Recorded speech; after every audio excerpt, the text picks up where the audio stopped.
What's up, my people? You know this is Don Tony Teflon, and I'm back at you another one, and this one is the true villain of Doctor Strange Multiverse of Madness. I will reveal to you in this video. Not only will I do that, I will tell you exactly why Kevin Feige chose Elizabeth Olsen to play the role of the Scarlet Witch.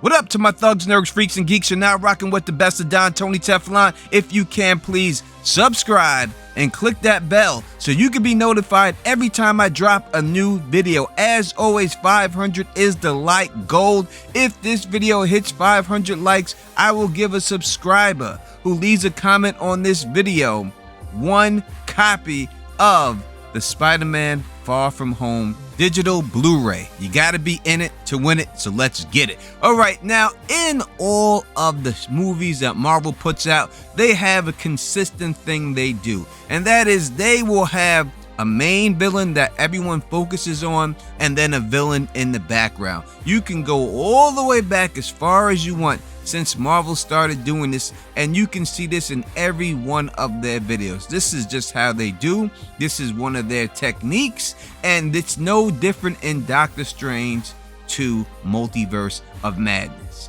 Since WandaVision came out, Kevin Feige and the rest of the MCU has been trying to convince you that Wanda Maximoff will be the big bad, that she will lose her mind.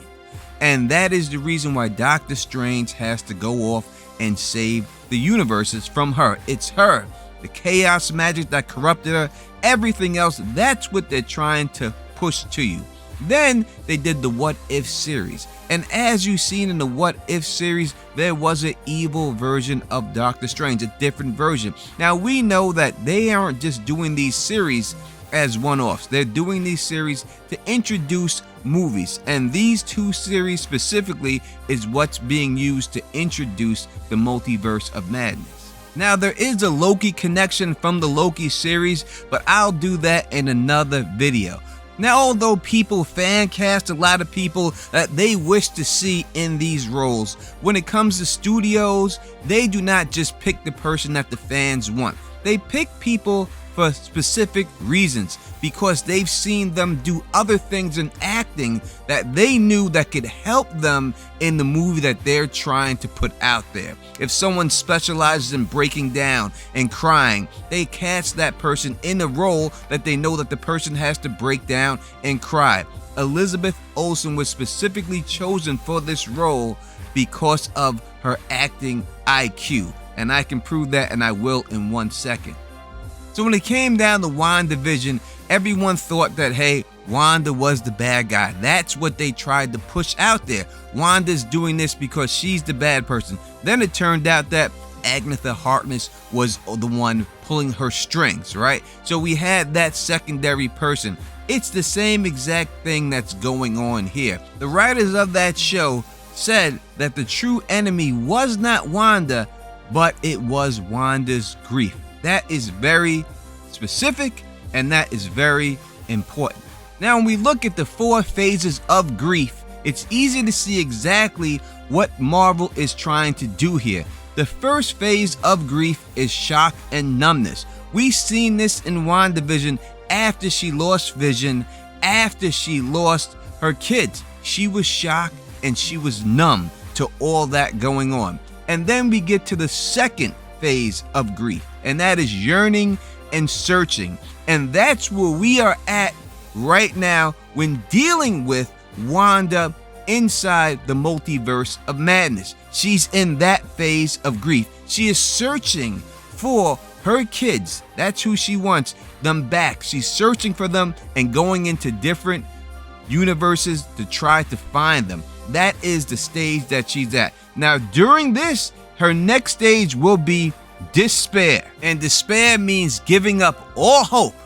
And that's when she's really going to hit the fan. That's when everything is going to go down. Not only is she going to be in that part of despair, but it will be revealed that the villain of this movie, not just this movie, but in WandaVision also, the person who was pulling the strings all along was despair. We get confirmation that it's him from the toy, and also he is in one of the shards that is broken off inside the Doctor Strange Multiverse of Madness poster.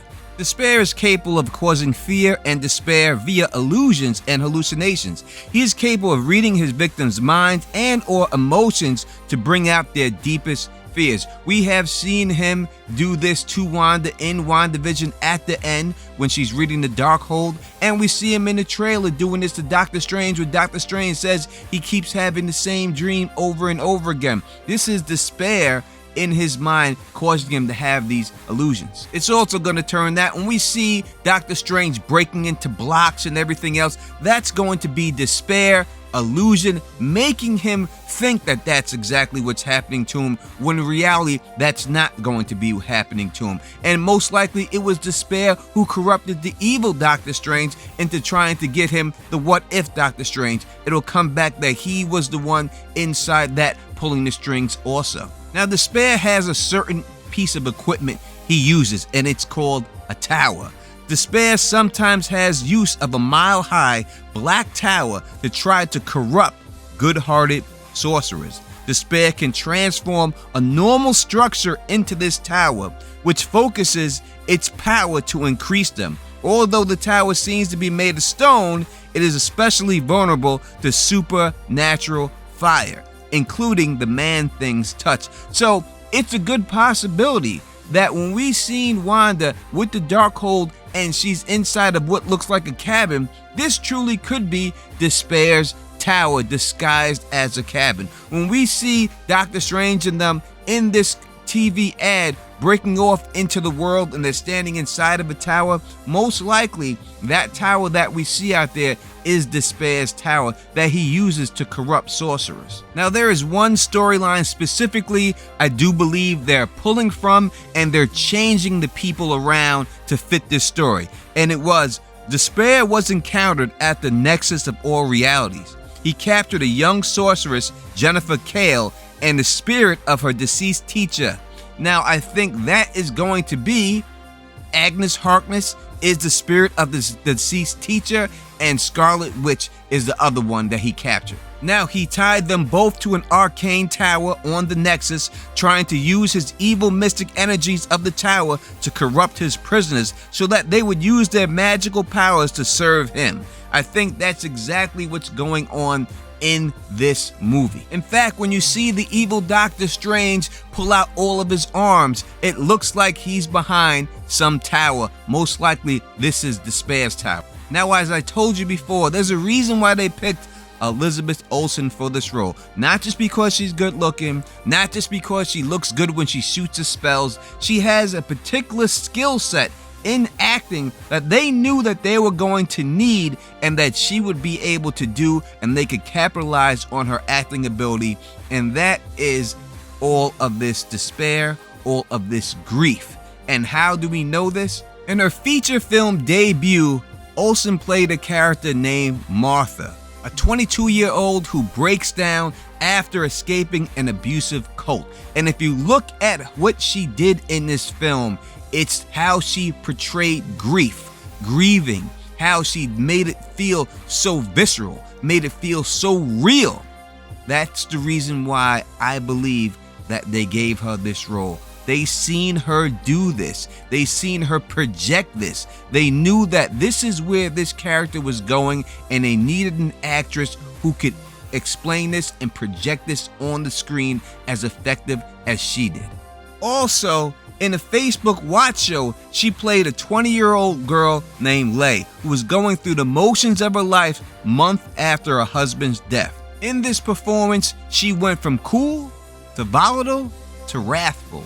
These are the same emotions that we see her go through since her husband, Vision, passed away. And I'm telling you, this is the reason why she was presented with the role of Scarlet Witch and why they wanted her to play this character from the beginning. Kevin Feige knew that this is where he was going with the character. He needed someone who could convey those emotions. It's not a coincidence that her first two major roles that she's known for is someone conveying all these emotions. And that is why there is no doubt that the villain of this movie is despair. But you tell me in the comment section what you think. And I will be back with another video. I told you I have something for the Loki series that ties all that in. I will be back with that video and explain to you more about this character. Again, if this video hits 500 likes, I will give a subscriber who leaves a comment on this video a digital copy of Spider-Man Far From Home. So if you like the way I do this, please thumbs up this, spread this across the realm, and as always, subscribe. And until next time, you know who it is. Peace and stay sexy.